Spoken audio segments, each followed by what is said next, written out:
Assalamualaikum warahmatullahi wabarakatuh. Mohon izin memperkenalkan diri. Nama saya Rizaldo Arif Rifan Syahrir. Saya adalah Widyaswara di PPSDN Kemendagri Dalam Makassar. Dan pada kesempatan kali ini saya akan mencoba menjelaskan tentang strategi pembelajaran yang dimana ini adalah bagian dari tugas pada saya pada saat mengikuti workshop PKN tingkat 2 yang diselenggarakan oleh BPSDM DKI Jakarta.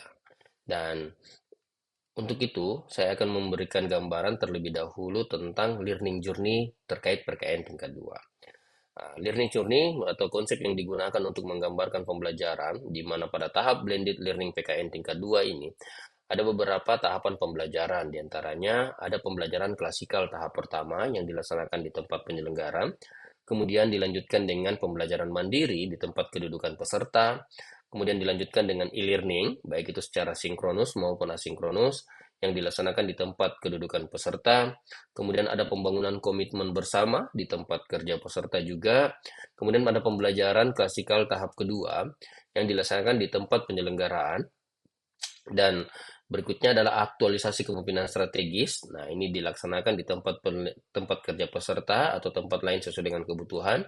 Kemudian yang terakhir adalah pembelajaran klasikal tahap ketiga. Ini kurang lebih learning journey terkait PKN tingkat 2. Dan untuk gambaran umum pembelajarannya, Bapak Ibu sekalian, saya akan memberikan gambaran di sini pembelajaran PKN 2 secara blended learning ini dilaksanakan selama kurang lebih 107 hari. Dimulai pada hari pertama yang dimulai dengan pembukaan dan beberapa ceramah, dan untuk pelaksanaan kegiatan pada hari pertama dan hari ketiga dilaksanakan secara klasikal, di mana di situ peserta akan mendapatkan ceramah-ceramah baik itu ceramah isu aktual maupun ceramah isu strategis. Dan dilanjutkan pada hari keempat dan sampai hari ke-11 itu dilaksanakan adalah pembelajaran mandiri di tempat kerja peserta, dan selanjutnya ada pembelajaran yang namanya pembelajaran sinkronus dan asinkronus pada hari ke-12. Dan khusus untuk agenda kedua, karena pada pelatihan ini saya mengampu agenda kedua, pada hari ke-14 dilaksanakan pada hari ke-14, hari ke-15, dan hari ke-16. Di mana pada hari ke-14 pembelajaran dilakukan secara sinkronus selama 4 JP dan asinkronus selama 5 JP. Hari ke-15 juga demikian, dilaksanakan secara sinkronus 4 JP dan asinkronus selama 5 JP. Namun pada hari ke-16, pembelajaran dilakukan sinkronus selama kurang lebih 3 JP dan asinkronus selama 4 JP. Dan khususnya untuk agenda kedua juga ini masih ada pembelajaran yang namanya pembelajaran pada saat klasikal. Pada hari ke-37, di mana pembelajaran agenda kedua itu dilaksanakan selama kurang lebih 2 JP di tempat penyelenggara. Dan selanjutnya saya akan menjelaskan tentang tahapan pembelajaran e-learning atau sinkronus dan asinkronus yang saya akan lakukan. Di mana saya membagi menjadi 3 bagian, yaitu diantaranya sinkronus, saya membagi ada namanya melakukan analisis kebutuhan belajar, di mana terlebih dahulu saya akan melihat kebutuhan belajar peserta seperti apa yang akan dilakukan, dan lain sebagainya. Kemudian saya akan memberikan kesempatan kepada peserta untuk memberikan pengalaman, di mana ini melakukan presentasi maupun diskusi. Lebih detailnya saya akan menjelaskan pada slide berikutnya. Kemudian adalah mengungkapkan pengalaman. Mengungkapkan pengalaman di sini saya akan meminta kepada peserta untuk menyampaikan hal-hal apa yang telah didapatkan selama proses pembelajaran sinkronus ini. Jadi ada proses mengungkapkan pengalaman. Dan selain itu, untuk metode ini ada juga yang namanya asinkronus. Nah, di sini saya akan memberikan tugas. Ada 2 tugasnya, itu tugas kelompok maupun tugas individu. Dan hari kedua juga sama demikian, mulai dari menganalisis kebutuhan belajar, karena saya perlu menganalisis apa yang peserta butuhkan, seperti apa gambaran diskusinya, apa hal-hal yang perlu kita diskusikan, dan lain sebagainya. Kemudian saya akan memberikan pengalaman, memberikan kesempatan kepada peserta untuk memaparkan slide atau tugas-tugasnya, kemudian mengungkapkan pengalaman. Begitu pula pada hari ketiga, dan untuk lebih detailnya saya akan mencoba memberikan gambaran hari per hari. Hari pertama di sini, untuk sinkronus itu sendiri, saya akan mencoba mengucap salam pembuka terlebih dahulu, kemudian saya akan melakukan perkenalan. Dan berikutnya saya akan memberikan motivasi kepada peserta untuk mengikuti proses pembelajaran, mulai dari awal sampai akhir. Kemudian saya akan menyampaikan deskripsi singkat tentang mata pelatihan, indikator hasil belajar, dan pokok bahasan. Dan khususnya di sinkronus agenda ke hari pertama ini, saya akan menanyakan tentang hasil belajar mandiri, di mana peserta terlebih dahulu tadi saya jelaskan yang sebelumnya sudah melakukan pembelajaran secara mandiri. Selanjutnya saya akan memberikan penugasan melaksanakan presentasi hasil dari esai pelaksanaan tugas mandiri agenda kedua dan memberikan kesempatan kepada peserta untuk mengungkapkan pengalaman serta yang terakhir saya akan memberikan tugas kepada peserta terkait asinkronusnya, di mana tugas itu terbagi menjadi dua, tugas individu dan tugas kelompok. Untuk tugas individu, saya akan meminta peserta untuk memperbaiki penulisan esainya.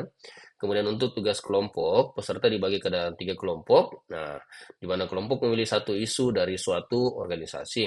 3 subkelompok melakukan analisis terhadap kepemimpinan strategis di lokus lokasi best practice yang dilihat dari perspektif mata pelatihan, baik itu mata pelatihan kepemimpinan digital, mata pelatihan kepemimpinan kewirausahaan, dan organisasi pembelajar.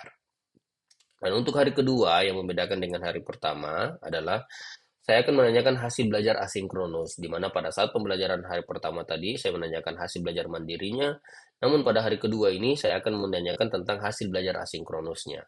Karena setelah pembelajaran sinkronus, ada pembelajaran asinkronus, dan pada saat pembelajaran hari kedua, sinkronus, saya akan menanyakan kembali hasil belajarnya. Kemudian saya akan memberikan kesempatan kepada peserta untuk melaksanakan presentasi hasil kerja kelompoknya. Jadi dibagi menjadi 3 kelompok, dan pada masing-masing secara bergantian.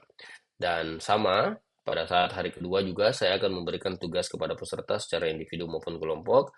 Untuk individunya, bagi yang belum maksimal dalam penulisan esai, saya akan minta untuk diperbaiki kembali. Dan untuk penugasan kelompoknya, saya meminta kepada peserta untuk mengintegrasikan hasil penugasan 3 subkelompok penugasan kelompok.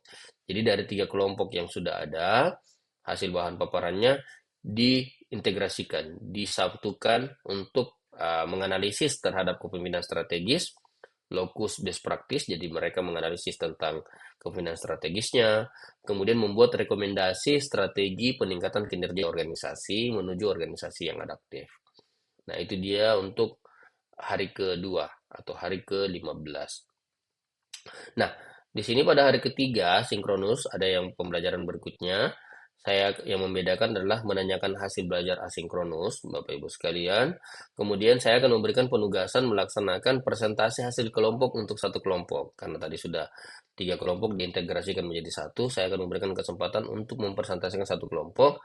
Dan yang terpenting di sini saya akan mencoba uh, melakukan diskusi atau di mana peserta mengungkapkan pengalamannya tentang pembelajaran selama 3 hari ini, dan yang terakhir mungkin saya akan memberikan kesimpulan atau penguatan terkait keterkaitan ketiga agenda dari mata pelatihan PKN 2 ini. Jadi nanti saya akan mencoba melakukan yang namanya penarikan kesimpulan, dan saya coba akan memberikan sebuah soal diskusi yang akan kita bahas, dan kebanyakan mungkin untuk sesi PKN ini sendiri di proses sinkronus itu lebih banyak akan melakukan diskusi atau kita melakukan studi-studi kasus terkait permasalahan-permasalahan yang ada.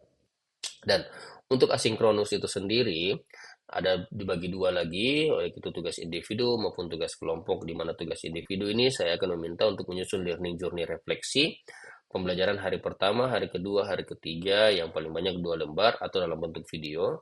Kemudian tugas kelompoknya, saya akan meminta peserta melakukan perbaikan dalam melengkapi kembali berdasarkan hasil sharing knowledge penugasan kelompok. Dan selanjutnya, di agenda kedua juga ini masih ada yang namanya pembelajaran klasikal pada hari kedua, di mana pembelajaran klasikal ini untuk agenda kedua, pembelajaran diarahkan untuk mendalami bagaimana seseorang pemimpin strategis mempraktekkan kepemimpinan strategis melalui penerapan organisasi yang adaptif dan kepemimpinan kewirausahaan dalam membangun organisasi pembelajar dengan mengoptimalkan perkembangan teknologi digital. Dan untuk tahapan dari pembelajaran klasikal nanti ini, untuk 2JP, saya akan pertama melakukan pendahuluan seperti mengucapkan salam, kemudian memberikan motivasi, menggali harapan. Saya coba akan menggali harapan peserta, apa yang ingin dilakukan, baik itu melalui post-it maupun meminta mereka menuliskan di harapan terkait organisasi tempat kerjanya. menjelaskan deskripsi singkat tentang tujuan dari pembelajaran klasik kali ini, itu di pembukaan, dan untuk penyajian itu sendiri, saya akan melakukan review agenda kepemimpinan strategis PKN tingkat 2. Jadi saya akan mencoba memberikan reviewnya, kemudian saya akan memberikan penguatan tentang kepemimpinan strategis dalam aktualisasi kepemimpinan strategis. Ini pada saat penyajian nantinya. Dan untuk klasikal sendiri, untuk penutupannya, nanti saya akan mengajak peserta untuk merangkum seluruh proses pembelajaran agenda kepemimpinan strategis PKN tingkat 2 atau agenda kedua. Kemudian saya akan mencoba melakukan evaluasi pembelajaran, baik itu melalui kuesioner maupun melalui sharing dan tanya jawab diskusi. Dan yang terakhir saya akan coba memberikan beberapa quotes yang berkaitan dengan kepemimpinan strategis dan mengucapkan salam penutup. Mungkin itu kurang lebih strategi pembelajaran yang saya sampaikan, Bapak Ibu sekalian, terkait PKN tingkat 2, khususnya agenda kedua, yang merupakan tugas dari kegiatan workshop yang dilaksanakan oleh BPSDM DKI Jakarta. Terima kasih, saya akhiri. Wabillahi taufiq wal hidayah. Assalamualaikum warahmatullahi wabarakatuh.